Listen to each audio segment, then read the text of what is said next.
Olá, eu sou a educadora e psicóloga Anabela e a gente vem conversando aí nos últimos vídeos sobre o construto do normal e do patológico, né?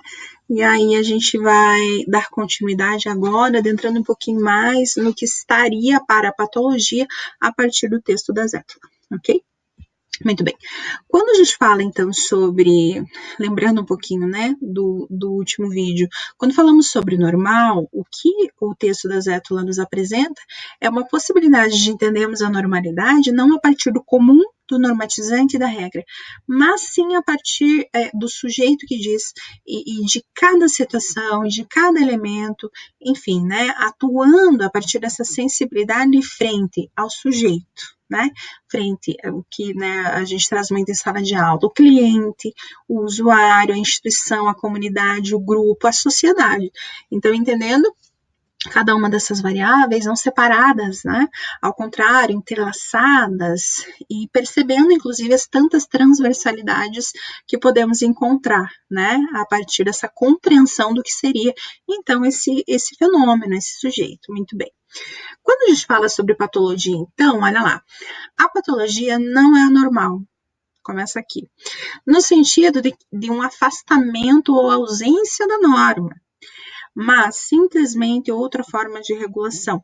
E isso aqui complementa o que a gente viu no vídeo anterior, né?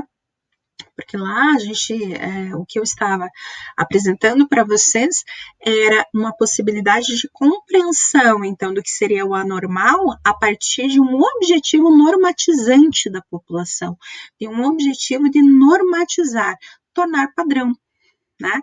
E aí aqui, olha que interessante, então, não podemos mais compreender a doença mental, o sofrimento psíquico, somente para o lugar da loucura, porque isso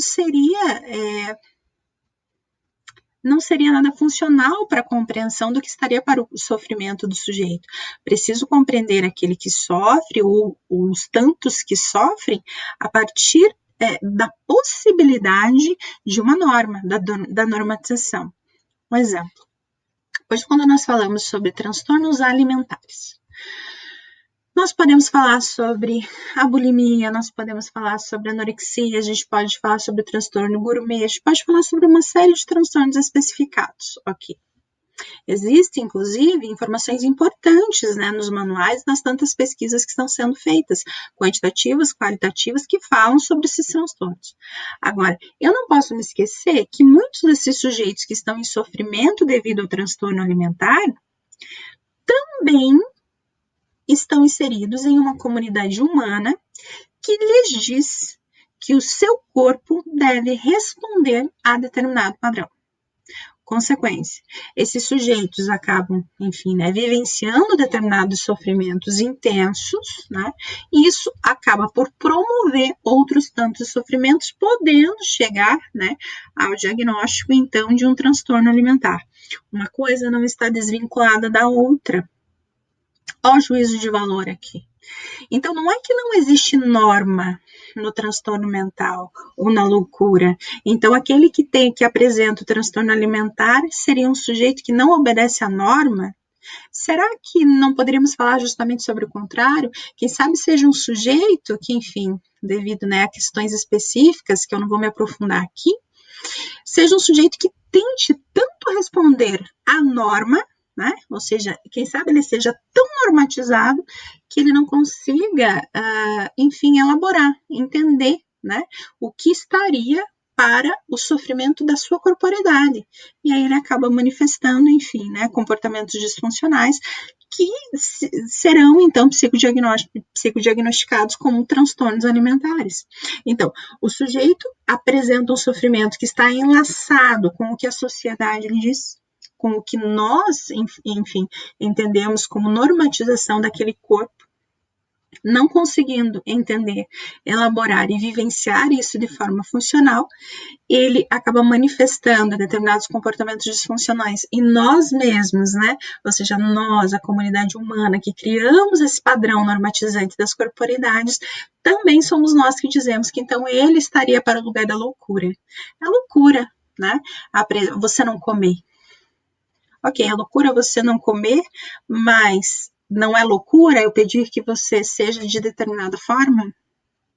Então, quando a gente fala sobre a patologia, a gente não pode distanciar, descolar o sujeito que está inserido na comunidade humana, nas sociedades, e de novo, como a gente falou no vídeo anterior, nesses tantos lugares que trazem para a gente uma necessidade, né, de resposta desses tantos padrões que foram criados, enfim, né, desde sempre por nós mesmos, tá?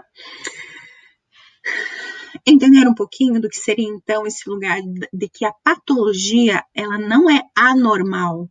A patologia, ela é apenas mais uma parte da norma. A patologia, a psicopatologia, ela é apenas mais uma parte da regra, né? Que seria, então, aplicada socialmente, e na tentativa de responder essa regra, o sujeito, enfim, não consegue elaborar muito bem esses sentidos, enfim, né? E aí, como eu falei para vocês, teríamos que nos aprofundar mais em outras questões aqui. E aí ele acaba respondendo de forma disfuncional. Porque esse sujeito, olha que importante ali, ele está sempre em busca de formas de regulação, né? Então, os sujeitos, eles não manifestam os comportamentos disfuncionais, ou que estaria para a ordem do mal-estar, do sintoma, do sofrimento, por desejo. Eles manifestam esse corpo, esse aparelho psíquico, esse sujeito biopsicossocial total, ele manifestaria, então, esses comportamentos a partir de uma busca, né, de uma tentativa de regulação, ok? Muito bem, vou parar por aqui também, e aí a gente continua no próximo vídeo.